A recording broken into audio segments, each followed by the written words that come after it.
नमस्कार। रेखा गुप्ता ने नवे मुख्यमंत्री के रूप में आज दिल्ली में शपथ ले लिया। प्रधानमंत्री के नरेंद्र मोदी के मौजूदगी में और एनडीए के शासित राज्यों के मुख्यमंत्रियों के बीच में रेखा गुप्ता ने ब्रांड मोदी के तहत कहें तो पहली महिला मुख्यमंत्री बीजेपी के तरफ से आई है। इस विषय के ऊपर हम आएंगे बाद में, लेकिन पहले हम अपने जो हमारे एक्सपर्ट हैं, वरिष्ठ पत्रकार और राजनीतिक विश्लेषज्ञ दीपक उप्रेती जी का स्वागत कर लेते हैं। दीपक उप्रेती जी, स्वागत है इस कार्यक्रम में। नमस्कार दीपक जी, सबसे पहले तो हम ये समझना चाहेंगे कि जब से ब्रांड मोदी का उद्भव हुआ है 2014 से अगर हम ले लें, तब से कई सारे राज्यों में बीजेपी ने चुनावी जीत हासिल करी। बहुत सारे नए राज्यों में भी चुनावी हासिल करी जीत, जिसमें कि त्रिपुरा भी शामिल है। तो लेकिन एक भी महिला मुख्यमंत्री आज तक कभी नहीं दिया था। तो क्या वो कमी आज आपको लगता है कि पूरी ये कर रहे हैं और आज तक महिला मुख्यमंत्री ये दे क्यों नहीं पाए? मनीष जी, महिला मुख्यमंत्री क्यों नहीं दे पाए, इसका कोई स्पेसिफिक आंसर नहीं हो सकता, सिवा इसके कि जो चीज समय के साथ होती है, जब सिचुएशंस बनती हैं, और सिचुएशन ये बनी है कि महाराष्ट्र में हो या मध्य प्रदेश में हो या अभी जो भी दिल्ली में इलेक्शन हुए हैं, इसमें धीरे धीरे सारी ही राजनीतिक पार्टीज ये देख रही हैं कि महिलाओं का वोट बहुत ज्यादा क्रूशियल हो गया। आपको बिहार बहुत अच्छी तरह से आप जानते हैं, बिहार में नीतीश कुमार ने महिलाओं को कैसे कल्टिवेट किया और कैसे एक तरह से जब नशाबंदी की तो उसमें एक प्रॉमिस यही था कि मैं ये करूंगा और उन्होंने किया है। वो उसका कुछ और परिणाम हो रहे हैं वो अलग बात है, लेकिन उससे महिलाओं का वोट वो अट्रैक्ट कर पाए। ऐसी तरह से तरह तरह की योजनाएं महाराष्ट्र में बनी महिलाओं के लिए, मध्य प्रदेश में इससे पहले इलेक्शंस जो हुए उनमें महिलाओं का बहुत वोटर टर्नआउट भी ठीक रहा। और जिस पार्टी को उन्होंने पूरी तरह से समर्थन किया, शिवराज सिंह चौहान को आप जानते ही हैं कि जहां मध्य प्रदेश में ऐसा लग रहा था कि कांग्रेस जीत जाएगी, उस समय महिलाओं के सपोर्ट से बीजेपी जीत गई। तो अब यहां भी जैसा कि आप अवगत हैं इस बात से कि आपके लिए महिला वोट बहुत महत्वपूर्ण रहा है। 2013 से लेके जितने भी अभी इलेक्शंस हुए हैं 15 और अभी, इसमें महिलाओं ने बढ़ चढ़ के वोट किया और आपको काफी वोट दिया है। वो परसेंटेज अब थोड़ा सा घट गया है। तो मैं ये कहना चाहूंगी बीजेपी बहुत अच्छी तरह से इससे वाकिफ है, उनके रणनीति बनाने वाले इस बहुत बड़े। तो उनको अभी ये लगा कि रेखा गुप्ता जो है इसके लिए बहुत ही उपयुक्त होंगी। एक अपार्ट इसके अलावा कि वो महिला हैं, दूसरा युवा भी हैं, और कास्ट कॉम्बिनेशन में जो वैश्य या बनिया कास्ट होती है उसको भी पूरी करते। तो ये जो 27 साल के बाद जो ये एक सूखा पड़ा था, उसमें आने के बाद बीजेपी नहीं चाहती कि अब किसी भी इन सारी चीजों को, खासतौर में महिला वाला जो एंगल है, उसको छोड़ के वो किसी और वजह से किसी और को बना दे। जैसे पहले साहिब सिंह वर्मा के बेटे प्रवेश का बड़ा नाम चल रहा था, और वो एक्चुअली आगे की 10 सालों के लिए प्रिपेयर कर रही है। तो इसीलिए अब जब उनको ये लगा कि एक फर्स्ट टाइम एमएलए है, जैसे इन्होंने और भी बहुत सारे स्टेट्स में एक डार्क हॉर्स को बैक किया है, वो डार्क हॉर्स नहीं है, वो अब जनरेशनल चेंज की भी बात है। तो अभी इनके पास ये रेखा गुप्ता के रूप में एक बहुत ही उपयुक्त इनके हिसाब से एक उम्मीदवार आई, जो कि युवा हैं, एजुकेटेड हैं, और महिला वाला एंगल भी और जाति का एंगल भी फुलफिल करती है। तो ऐसा पहले और स्टेट्स में नहीं हो पाया, तो इस वजह से महिला मेरे ख्याल से उम्मीदवारी वो नहीं दे पाई। और दीपक जी, इस विषय को हम थोड़ा एक बात कह करके खत्म कर देंगे ताकि हम अगले विषय तक पहुंचे कि दो महिला मुख्यमंत्री बीजेपी की तरफ से चुनावी इतिहास में आई हैं। पहली सुषमा स्वराज, जो कि दिल्ली में ही विधानसभा मुख्यमंत्री बनी थी छोटे से अवधि के लिए, और उसके बाद वसुंधरा राजे राजस्थान में मुख्यमंत्री करीबन 3 बार बनी हैं वो, और जो उनका अंतिम कार्यकाल था वो 2013 से लेकर के 2018 तक था। यानी कि मोदी के प्रधानमंत्री बनने से पहले वो मुख्यमंत्री बन चुकी थीं, और जब मोदी और अमित शाह का उद्भव हो गया भारतीय राजनीति पर और भारतीय जनता पार्टी के शीर्ष के नेतृत्व पर आ गए, उसके बाद कोई भी महिला मुख्यमंत्री भारतीय जनता पार्टी की तरफ से नहीं बनाया गया है। और हालांकि देश में ममता बनर्जी अभी तक इकलौती मुख्यमंत्री महिला थीं, अब दूसरी महिला मुख्यमंत्री रेखा गुप्ता हो गई हैं। दीपक जी, हम इसी में एक बात और जोड़ देना चाहते हैं कि 70 विधायकों की विधानसभा है दिल्ली, उसमें महज 5 महिला विधानसभा में विधायिका बन करके गई हैं। तो 70 में 5, मतलब कि हम ये मान लें कि 7% सिर्फ है महिला, सिर्फ 7% ही रहेंगी महिला दिल्ली की विधानसभा में। उसमें से 1 अतिशी जो है आम आदमी पार्टी से हैं और 4 जो है भारतीय जनता पार्टी से हैं।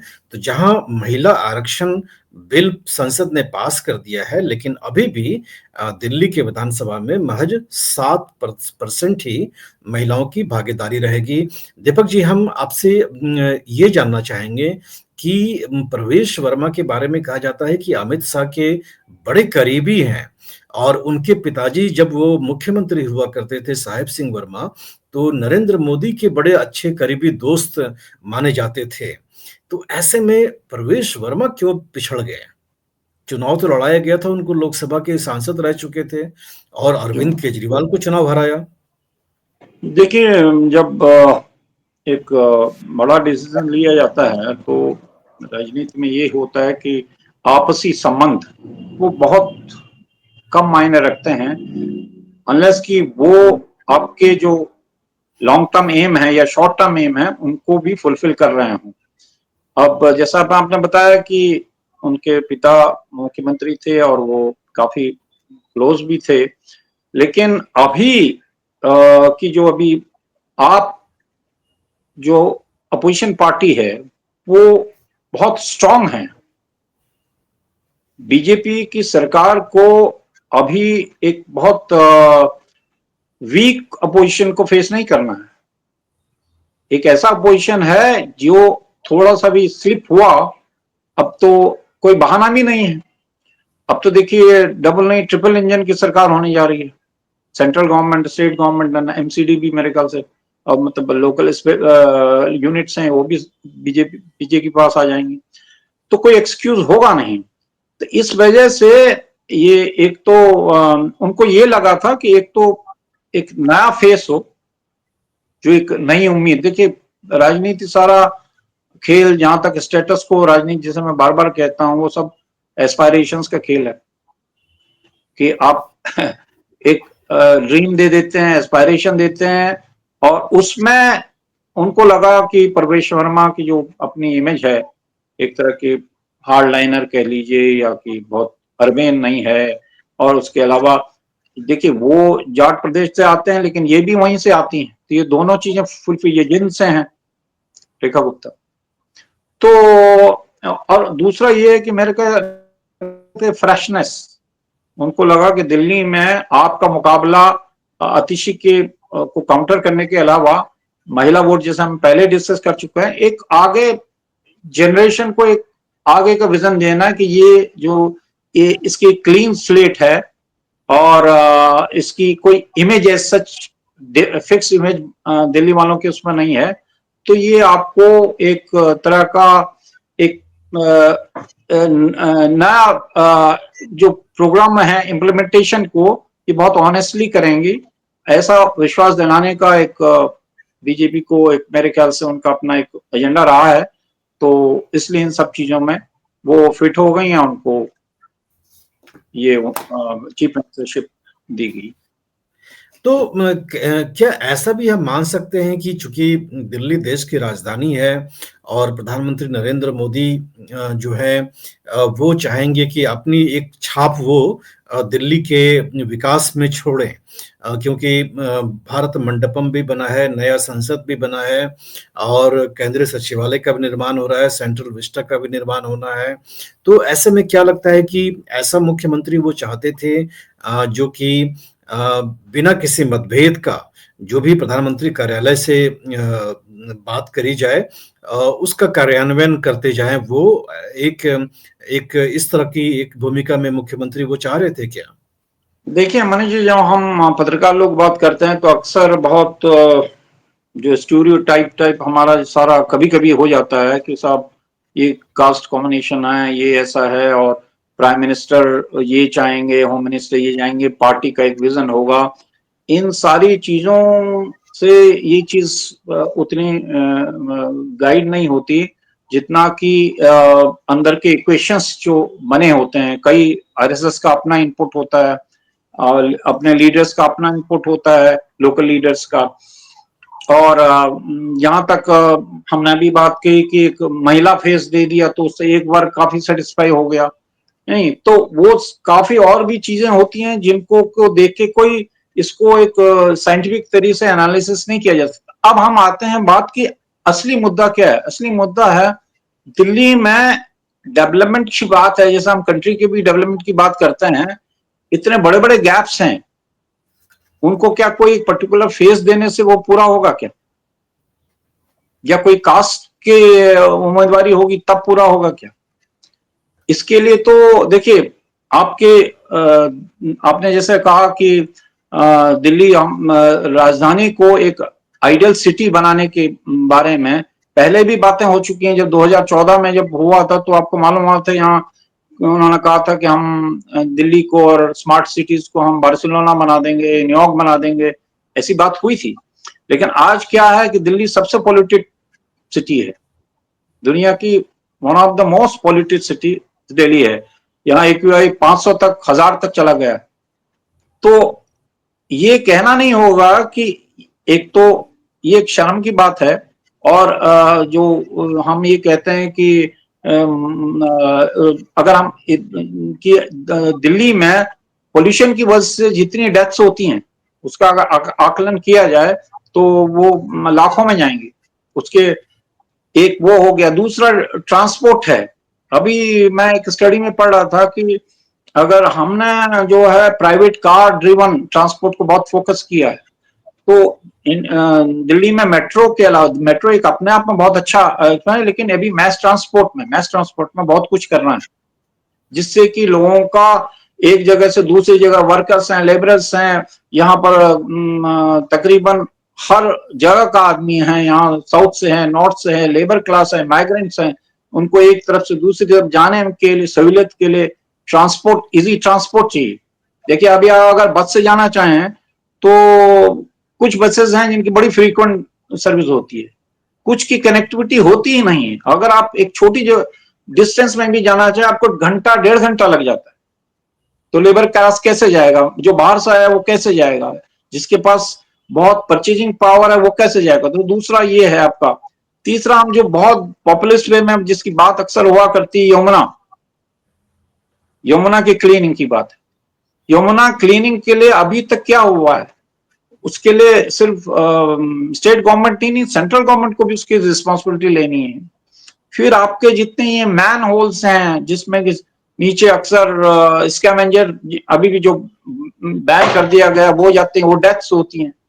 फिर आपके रोड्स हैं वो टूटी फूटी हैं, उसमें कुछ कहना ही नहीं है कि कितना। एजुकेशन में देखिए अभी पिछली बार हमारी शायद बात भी हुई थी, 83% स्कूल्स में वाइस प्रिंसिपल नहीं है, प्रिंसिपल नहीं है, उनके पास उनको सैलरीज नहीं मिल रही, उनके पास सैलरीज नहीं। फिर लॉ एंड ऑर्डर की बात करिए कि आप मुफस्सिल जो जितने भी यहाँ की छोटे छोटे एरिया है, 10 लाख का जो हमारा भी स्लम एरिया है, वहां पर कितने क्राइम होते हैं, कितने महिलाओं की सुरक्षा की बात होती है, अक्सर कई चीजें रिपोर्ट नहीं होती। तो मैंने कहना मतलब है कि ये आप अभी बारिश होगी, आप देखिए पूरा दिल्ली जो है सबमर्ज हो जाएगा। तो नई सरकार के पास is a big task at hand. तो ये पिछली सरकार, उसकी पिछली सरकार, उसकी पिछली सरकार की में हम यही बात शायद रिपीट कर रहे होते हैं। तो हम जब बात करते हैं कि नई सरकार आई है वो ऐसा करेगी, उनको एक ब्लूप्रिंट बनाना होगा, दिखाना होगा टाइम बाउंड तरीके से। और अगर वो जी। नहीं है तो ये अच्छी बात है कि आप एक बहुत स्ट्रांग अपोजिशन अभी भी है, अनलेस कि वहां भी कमल खिल जाए तो मैं नहीं कह सकता।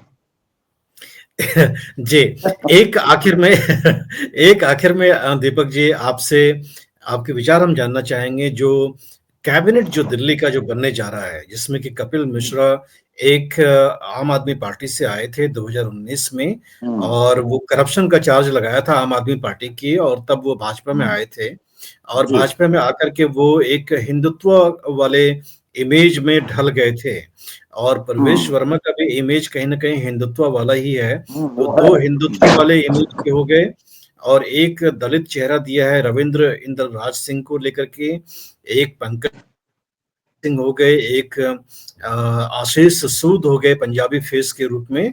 तो जी, एक तरह से देखते हैं जाति और वर्ग का एक समावेश किया है। इसके आगे जाकर के ये जो पूरी दिल्ली सरकार बनी है, इसके बारे में आपकी क्या राय है? देखिए इसमें कोई ऐसा नयापन मैं कुछ नहीं देखता हूँ। ये वही जो कास्ट का समीकरण हर समय, हर जगह, हर स्टेट में हर पार्टी करती है, उसी का एक रिपीटिशन है। इसमें हम कुछ बहुत बड़ा नया दे अब ये देखना है कि क्या इंडिविजुअल लीडरशिप जो चीफ मिनिस्टर, महिला चीफ मिनिस्टर बनी है, वो इंडिविजुअल लीडरशिप का कोई करिश्मा में होता है। क्योंकि अक्सर ये होता है कि देखिए सिस्टम तो वैसे ही चलता रहता है, ये आप 70 साल से देख रहे हैं, सिस्टम तो वैसे ही चलता रहता है। कभी कभी ये होता है कि इम्प्रिंट्स हो जाते हैं इंडिविजुअल पर्सनैलिटी के, वो कुछ एरियाज में बहुत अच्छा कर गुजर जाते हैं। अब मैं ये कहना चाहूंगा कि देखिए दिल्ली की पॉपुलेशन जो जहां तक मेरा ख्याल है हरदीप पुरी पार्लियामेंट में कह चुके हैं 2 करोड़ से ऊपर है। यूएन की जी, रिपोर्ट है कि सब अगले 2030 तक करीब 3.5 करोड़ हो जाए। जी, तो 3.5 करोड़ हो जाएगी। तो उस पूरी पॉपुलेशन को, जो कि इसमें माइग्रेंट्स का बहुत बड़ा एक वर्ग है, उत्तराखंड से हैं, यूपी से हैं, नहीं बिहार से हैं, यहाँ पर तमिलन की बहुत बड़ी पॉपुलेशन है, तमिल संगम है, आपका कन्नड़ है, कन्नड़ सभा है उनकी, मलयालम है, मलयाली हैं, बंगाली हैं, मतलब पंजाबी, पंजाब तो और नेबरिंग स्टेट्स हरियाणवी सारे हैं। तो अब यहाँ पर जो है एक तरह से इंफ्रास्ट्रक्चर जिसकी हम बात करते हैं, उसको एक ऑथेंटिक जेन्युइन वे में करने की जरूरत है। न कि जो रेवड़ीज की बात हम करते हैं, जो प्राइम मिनिस्टर ने भी किया, लेकिन रेवड़ीज यहां भी उन्होंने खूब बंटवाई हैं। मेरा कहने का मतलब है कि इंस्टीट्यूशनलाइज करना कुछ चीजों को, जो कि एक जनरल, जैसे मेट्रो आपके आई तो एक तरह से एक इसने एक बहुत बड़ा स्ट्रीमलाइन किया। लेकिन जैसे मैंने कहा अभी भी मैं जब 3 करोड़ की पॉपुलेशन, 3.5 करोड़ की पॉपुलेशन हो जाएगी, वो जल्दी ही हो जाएगी। ये वेट कैसे, इतना बड़ा वेट कैसे दिल्ली सहन करेगी? वो बिना अर्थक्वेक के वैसे ही नीचे जा सकती है। मैं एक रेटोरिकल टर्म्स में बोल रहा हूँ। तो इन सारी चीजों को नया सरकार को देखना होगा और मेरे ख्याल से कुछ एरियाज में उनको सिंसियर होना पड़ेगा, पॉपुलिस्ट राजनीति से हटना ही पड़ेगा। अब वो हटेंगे नहीं हटेंगे, अब जैसे मोदी जी ने कहा कि यमुना साफ कराएंगे, तो गंगा साफ का भी प्रयोजन था, वो कितना हुआ कितना नहीं हुआ ये आप जानते हैं।